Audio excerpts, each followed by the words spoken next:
Welcome to my channel, History of Whisper. She was just another passenger in seat 14A reading quietly. Nobody knew who she was. Then both engines failed over the mountains. 185 people were about to die. She walked into the cockpit and helped land the plane. Above them, F-22 fighter jets circled and spoke her call sign, Viper. Before you watch full story, comment below. From which country are you watching? Don't forget to subscribe. The Boeing 777 was cruising at 37,000 feet over the Rocky Mountains when things started going wrong. Flight 831 from Seattle to Dallas carried 185 passengers and a crew of 12. It was a routine Thursday afternoon flight, the kind that happened thousands of times every day across America. Passengers were reading, sleeping, watching movies. Flight attendants were serving drinks. Everything was completely normal. In seat 14A, a woman named Kate Morrison sat quietly reading a book. She was in her late 20s, wearing jeans and a navy blue sweater. Her blonde hair was pulled back in a ponytail. She looked like any other passenger, maybe a college student or young professional traveling for work. Nothing about her appearance suggested she was anything special. Kate had been flying commercial for the past 6 hours, connecting through Seattle on her way home to Texas. She was exhausted but content. This was her first vacation in 2 years, and she had spent a wonderful week hiking in Washington State. Now she just wanted to get home, see her family, and sleep in her own bed. What none of the passengers or crew knew was that Kate Morrison was actually Captain Kate Viper Morrison, one of the Air Force's most elite fighter pilots. She had flown F-16s and F-22 Raptors in combat zones, logged over 3,000 flight hours, and earned a chest full of medals for valor and skill. Her call sign, Viper, was known throughout the military aviation community as belonging to one of the best pilots of her generation. But today she was on leave traveling in civilian clothes, trying to be just another passenger. She had deliberately not mentioned her military background when boarding. She wanted a peaceful flight without the questions and conversations that always came when people found out she was a fighter pilot, especially a female fighter pilot. The questions got old after a while. Kate was deep into her book when she felt the plane shudder slightly. It wasn't normal turbulence. Her trained instincts immediately recognized something different in the vibration. She looked up, alert, but not alarmed. Probably just a rough patch of air. The plane steadied, and she went back to reading. 5 minutes later, it happened again, this time stronger. The plane shook, and there was a loud bang from somewhere in the back. Passengers gasped. Someone screamed. The seatbelt sign dinged on, and the captain's voice came over the intercom, trying to sound calm, but with an edge of tension underneath. Ladies and gentlemen, we're experiencing some technical difficulties. Please return to your seats and fasten your seatbelts. Flight attendants, take your seats immediately. Kate closed her book and fastened her seat belt, her mind already analyzing what she had felt. That bang wasn't turbulence. That was mechanical. Something on the aircraft had failed. She looked out the window and saw smoke trailing from the left engine. Her stomach tightened. Engine failure. That was serious but manageable if the pilots were good and the other engine held. Then the plane started descending. Not the gentle descent of a normal landing approach. This was steep, nose down, losing altitude fast. Passengers were screaming now. Oxygen masks dropped from the ceiling. The cabin filled with panic and terror. People were crying, praying, calling loved ones. Kate grabbed her oxygen mask and put it on. Her military training keeping her calm while others panicked. She listened to the sounds of the aircraft, felt the angle of descent, assessed the situation with the cool analysis of someone who had faced death before and survived. They were in serious trouble. The pilots were fighting to control the plane, but something was very wrong. The captain's voice came back on, no longer trying to hide the fear. This is the captain. We've lost both engines. I repeat, both engines are out. We are declaring an emergency. Brace for impact. Flight attendants, prepare the cabin for emergency landing. Both engines. Kate's blood went cold. A twin-engine failure was catastrophic. Without engines, the plane was essentially a glider, and a 777 was a very heavy glider that didn't glide well. They were over mountains with few suitable landing sites. The pilots would be desperately looking for anywhere to put down. This was bad, really bad. Around her, passengers were hysterical. The man next to her was frozen in terror, gripping his armrests so hard his knuckles were white.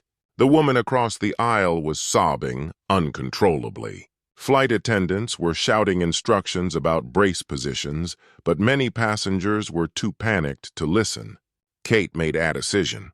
She unbuckled and stood up, ignoring the steep angle of the plane. She grabbed the seat backs for balance and made her way toward the front, moving against the tilt of the descending aircraft. A flight attendant tried to stop her. "Ma'am, you need to toss it down immediately." Kate looked her in the eye. "I need to talk to the pilots right now. I'm a military pilot and I might be able to help." Her voice had the tone of command that made people listen. The flight attendant hesitated only a second, then nodded. She grabbed the intercom phone and spoke to the cockpit. Seconds later, the cockpit door opened. Kate moved forward quickly. Inside the cockpit chaos, both pilots were working frantically, trying every procedure, flipping switches, pushing buttons, attempting to restart engines that refused to respond. The instruments showed a nightmare scenario. No thrust, altitude dropping fast, mountains ahead. The captain, a gray-haired veteran named Mike Sullivan, looked up as Katie entered. "Who are you?" "You need to get back to your seat." Kate spoke fast and clear. "Captain, I'm Kate Morrison, Air Force Captain, F-22 pilot, 3,000 flight hours including emergency procedures and dead stick landings. I know aircraft systems and I know how to handle emergencies. Tell me what's happening and maybe I can help." Captain Sullivan stared at her for 1 second, then made a decision.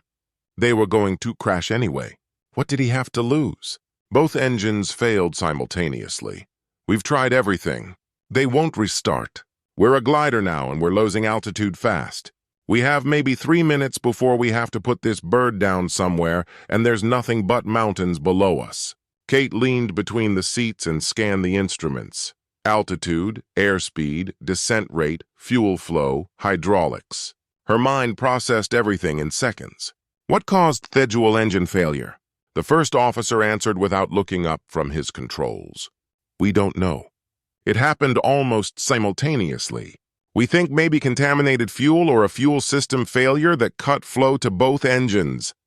Kate thought fast. "Have you tried cross-feeding from the auxiliary tanks? Sometimes there's clean fuel there if the main system is contaminated." Captain Sullivan looked at her with surprise. "We haven't tried that. Tom, reconfigure the fuel system. Try the aux tanks." The first officer's hands flew over the controls, switching valves, rerouting fuel flow. Seconds ticked by.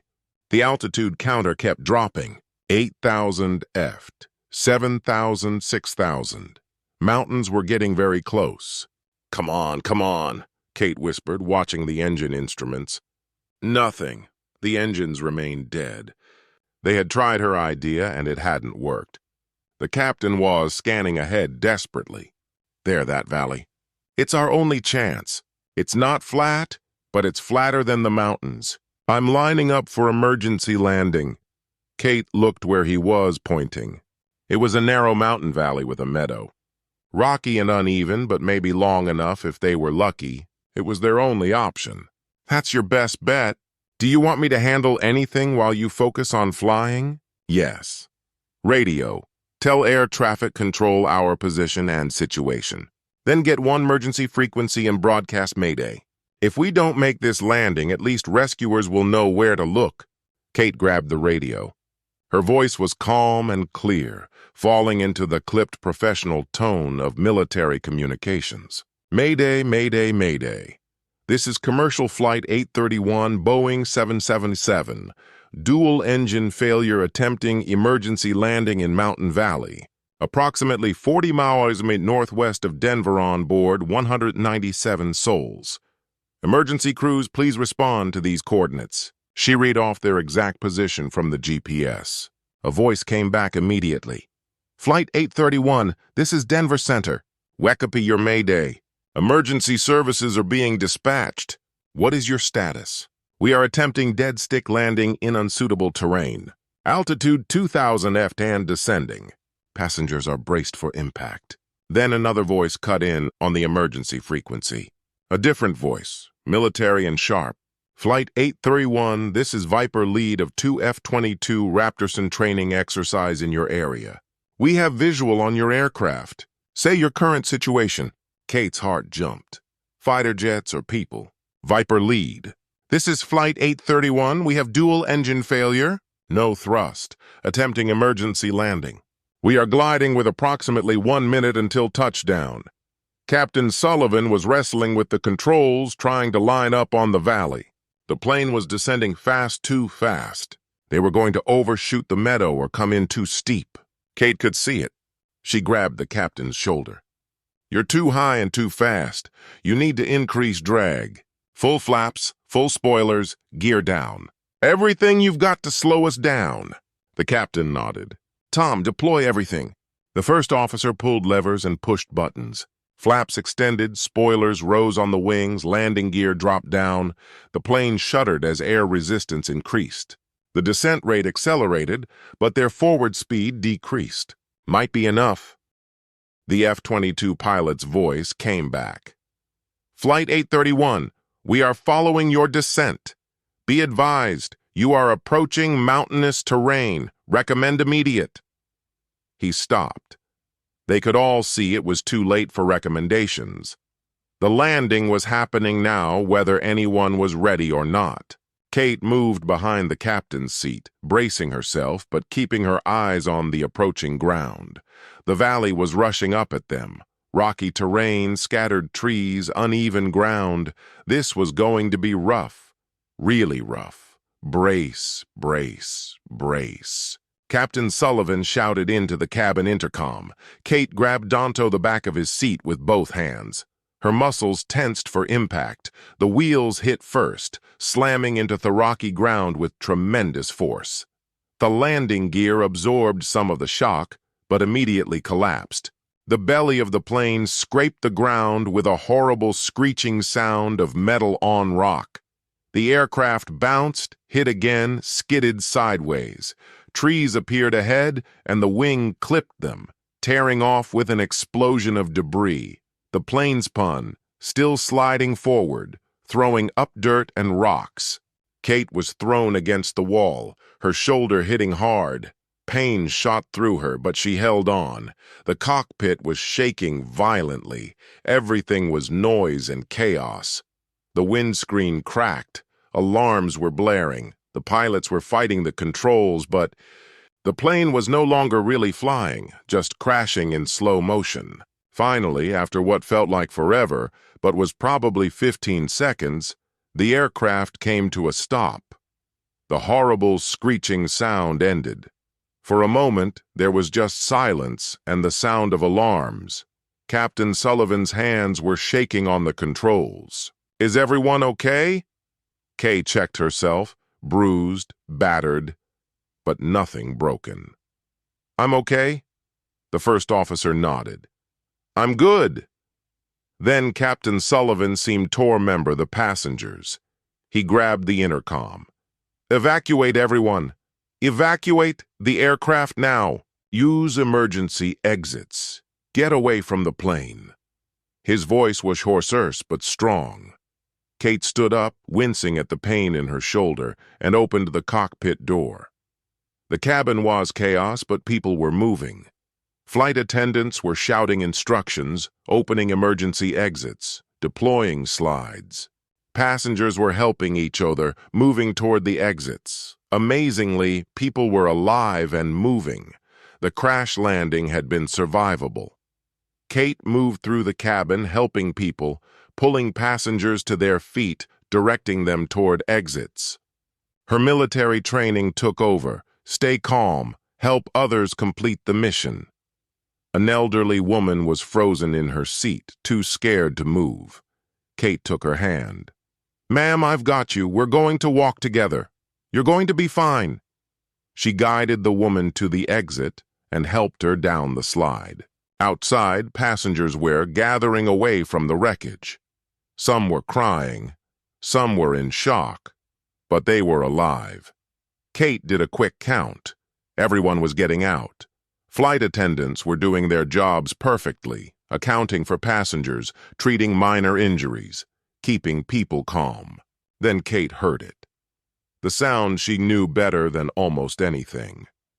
The roar of fighter jet engines. She looked up and saw two F-22 Raptors circling overhead, low and slow, assessing the crash site. Her heart swelled with pride and relief. Her people, her fellow pilots. They had followed them down and were now providing overwatch. One of the F-22s broke formation and made a low pass directly over the crash site. Then the pilot's voice came over the emergency frequency, broadcast loud enough that Kate's radio, still clipped to her belt from the cockpit, picked it up clearly. "Flight 831, this is Viper Lead. We have visual on survivors. Count approximately 190 people evacuated from aircraft. Appears all souls survived. Emergency services are inbound. You have about 5 minutes until first responders arrive. Outstanding flying down there. That was one hell of a landing." Kate pulled out the radio and keyed the mic. "Viper Lead. This is ground. Thank you for the overwatch. All passengers and crew are accounted for. We have minor injuries, but no critical casualties. Please relay to emergency services that we need transport for approximately 197 people." There was a pause. Then the F-22 pilot's voice came back confused. "Ground, who is this? Are you military?" Kate smiled slightly despite the pain and exhaustion. "Viper Lead. This is Captain Kate Morrison, Air Force F-22 qualified.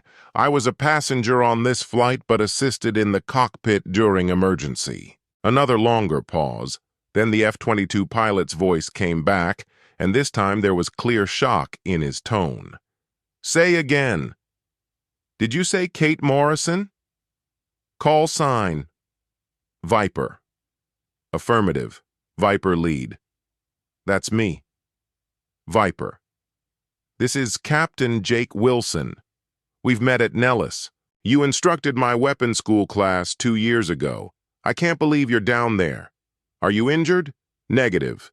Viper Lead. "Bruised but operational.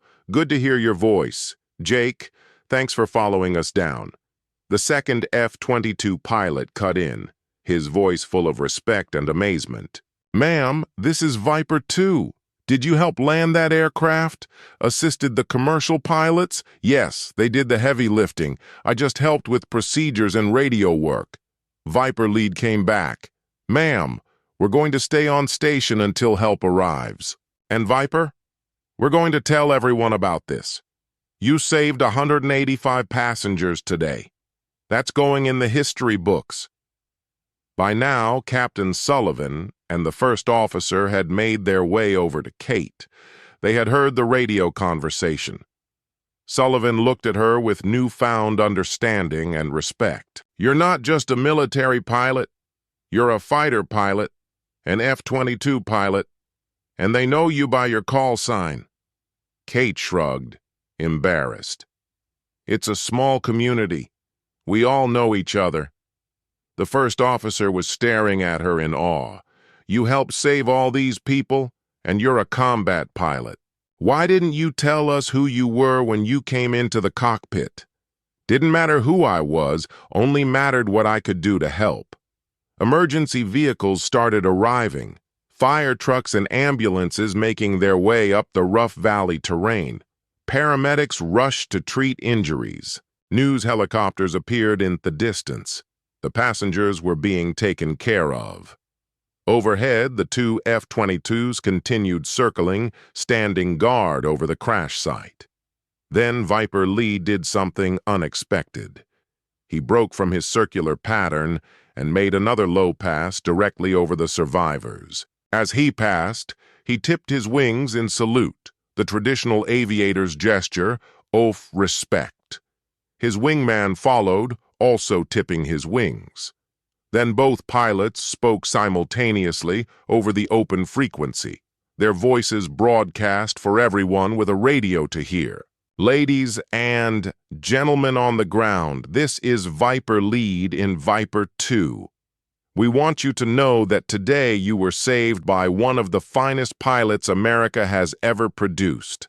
Captain Kate Morrison, call sign Viper, is a warrior and a hero. She flew combat missions that will never be declassified. Trained pilots who protect her nation. And today, she saved your lives. It's an honor to share the sky with her. Viper, we salute you. The two F-22s pulled up into a steep climb, doing a victory roll as they climbed, then leveled off and resumed their protective circle overhead. Kate stood there with tears in her eyes, listening to her fellow pilots honor her over the radio. Around her, passengers who heard the transmission were looking at her with awe and gratitude. Captain Sullivan put his hand on her shoulder. You saved us all. Without your help in that cockpit, without your knowledge and your calm, we would have crashed into the mountain. Those 185 passengers are alive because of you. The passengers began to realize who she was. The quiet woman from seat 14A was the reason. They were standing here instead of being dead on a mountainside. They started clapping, then cheering, then surrounding her, thanking her, hugging her, crying with gratitude. Kate tried to wave them off. The pilots did the flying. The flight attendants evacuated everyone. I just helped where I could. But an elderly man, the husband of the woman Kate had helped down the slide, shook his head. Young lady, I heard what those fighter pilots said. I heard them call you a hero. You saved my wife. You saved all of us. Don't you dare try to minimize that. The news helicopters landed and reporters rushed over. They had heard the radio transmission too. Is it true? Are you a fighter pilot? Did you help land this plane? Kate was exhausted in pain and overwhelmed, but she gave them a brief statement. I'm an Air Force captain. I happened to be on this flight. When the emergency occurred, I offered my assistance to the flight crew. Captain Sullivan and First Officer Tom Rodriguez did an incredible job landing this aircraft under impossible circumstances. The flight attendants saved lives with their evacuation procedures. I'm just glad everyone survived. But the reporters had already heard the full story from passengers. The pilots say you saved them.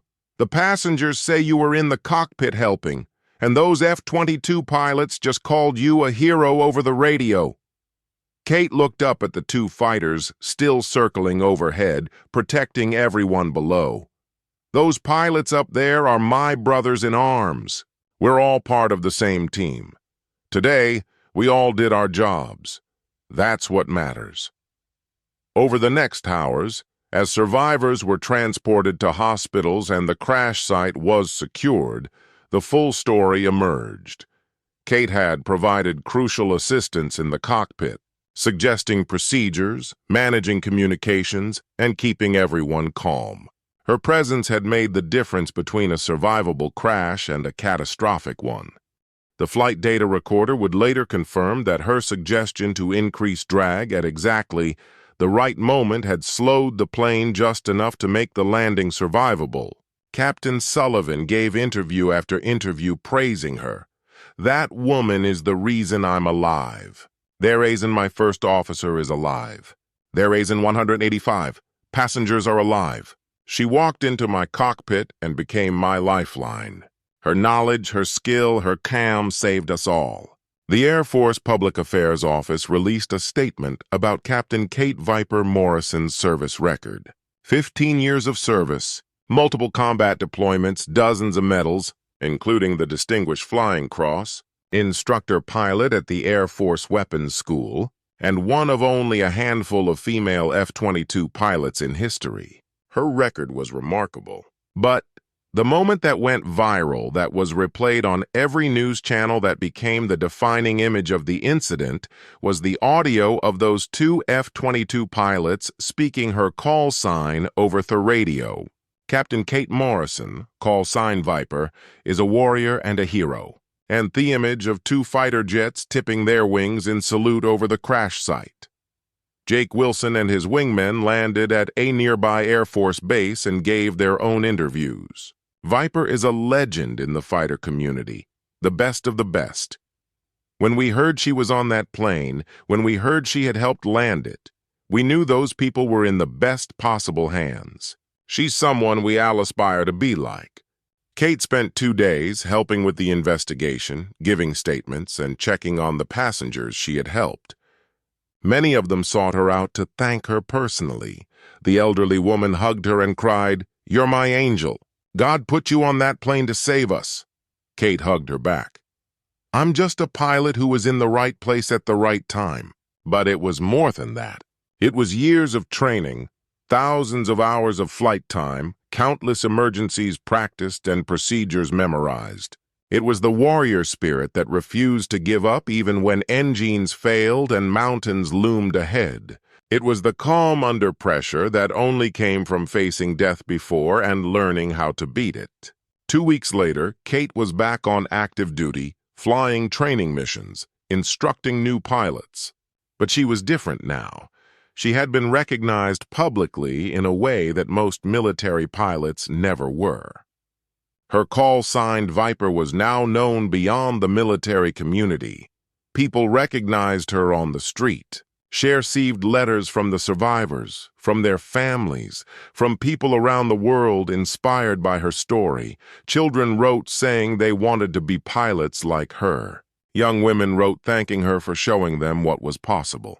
Veterans wrote saluting her service. And every time she flew now, every time she climbed into an F-22 cockpit and pulled back the stick-toe climb into the sky, she thought about those 185 passengers. She thought about the moment when everything hung in the balance, when survival seemed impossible, when her training and experience became the difference between life and death. She saved 185 passengers that day. And then her fellow F-22 pilots spoke her call sign over the radio for the world to hear, reminding everyone that heroes don't always wear capes. Sometimes they wear jeans and ass sweater and sit quietly in seat 14A reading a book, waiting for the moment when they're needed.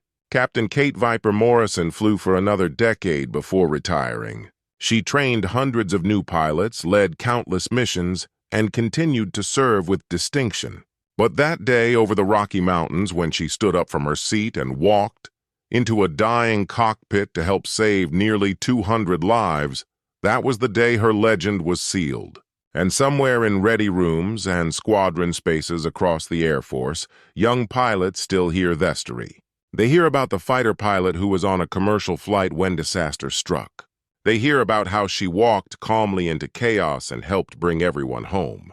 And they hear their recording of two F-22 pilots saluting her over the radio, speaking her call sign with reverence and respect. Viper, call sign. Viper, a warrior and a hero. She saved 185 passengers. Then the F-22 spoke her call sign and everyone understood what it meant to be a true pilot, a true warrior, a true hero.